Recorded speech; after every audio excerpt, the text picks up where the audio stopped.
How you going? This is my grandson Eli. Would you let your kids or grandkids play in this pipe?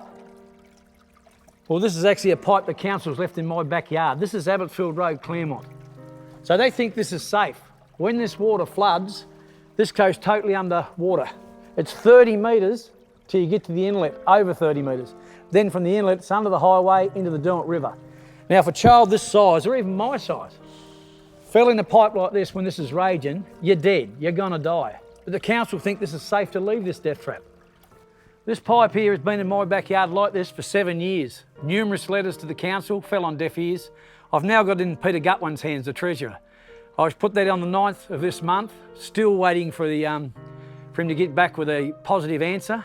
It's strange, I mean, Peter has the power to suspend the Glenorchy Council, yet not the power to fix a pipe.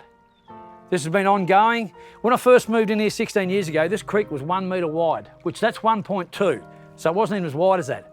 And the council bloke, Frank, the engineer, and his mate said, build a fence. So do I want a fence in the middle of my backyard?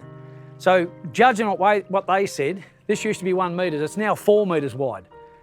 So I would have had to move my fence 3 times. The neighbours put a fence in, that washed away and blocked my backyard and flooded us. Now the engineer, Frank, also said, this looks pretty unsafe. Now you've got an engineer saying it's unsafe, yet not willing to do anything about it. To put things in perspective, that's 1 metre. That's what this creek originally was 16 years ago. Now, because of this pipe backfilling and all the other things that the council have done, doing the neighbours' pipe free for nothing, this is what I've ended up with.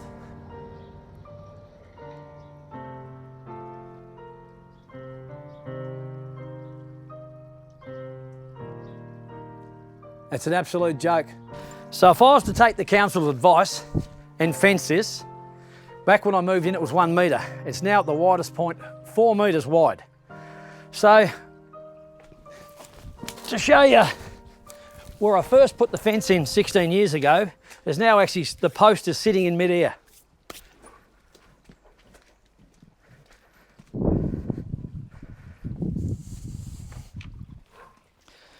This is the post that I cemented in. Through the 1 in 50 year floods we're supposed to be getting, which we get 3 times a year, this is the erosion problems I'm putting up with. And the engineers seem to think that that pipe is safe. Frank's the engineer, and I'm telling you, he said he thought it was pretty dangerous. So he's saying pretty dangerous, at the same time saying that he's not going to fix that pipe or continue it. But Frank, you need to remove this death trap before someone gets killed.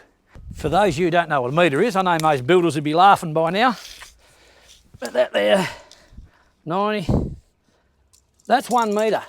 16 years ago, this creek was 1 metre wide. To put that in perspective, and below that pipe there, which we won't show the neighbours properly because I respect their privacy, they've actually piped theirs free of charge 30 metres and left that death trap 2 metres inside my yard. Now you imagine a kid falls in there, or an even adult, you can't swim against that much current. It looks pretty safe now, apart from the height, but you imagine the volume of water that it takes to flood that pipe. And I don't know anyone that can hold their breath for 15 minutes. But if you do, give them a buzz, they'll be impressed. Well, you see this pipe here is over 30 metres through there, so you imagine the water up over here, you're getting bashed around in this pipe, you can't breathe because you're underwater. When you hit that opening sunlight you see down there 30 metres away, there's another intake that goes under the highway and then travels from there all the way to the Derwent River. When we first put this slab here, this is the part of my shed, the bank was out to about here. So it's actually eroded that far back that I can't even touch the back of it. That's how much water comes down here. It only comes down probably 2 or 3 times a year, that bad, but when it does, it's actually so much power and it's unreal. So at this rate, that'll be actually undermining my shed itself within the next 4 or 5 years. Also, if you look under this bridge, I've had to put supports under here, which is only going to last so much longer. This is how much erosion this creek puts up when it's in full flood. And with all the other units they've put 7 new units about 4 houses up. So we're picking up all their water as well. So this creek just needs some attention immediately for many reasons. I've also sent 2 emails to Peter Gutwin, the Minister for Planning and Local Government. He said he's sent it to his cabinet and they're actually taking it under consideration. This was the 9th of July we sent the first email. and we sent one last week. Also, we sent him a video of it, but still we're waiting to hear back, as he's a very busy man, I suppose. Yeah, and also when Christy, who wasn't the mayor at the time of the Glenorchy Council, she now is, she stood on this bridge and said she would not let her children play in this backyard because it's too dangerous.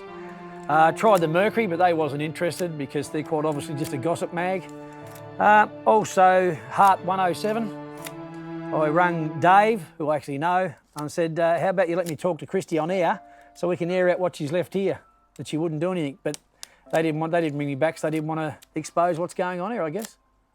And so because I can't get no support through local government, through the newspapers, through radio, I'm going to take this into my own hands and go onto social media. So with the help of you people putting pressure and sharing this death trap they've left, we'll make them do something. Have a nice day.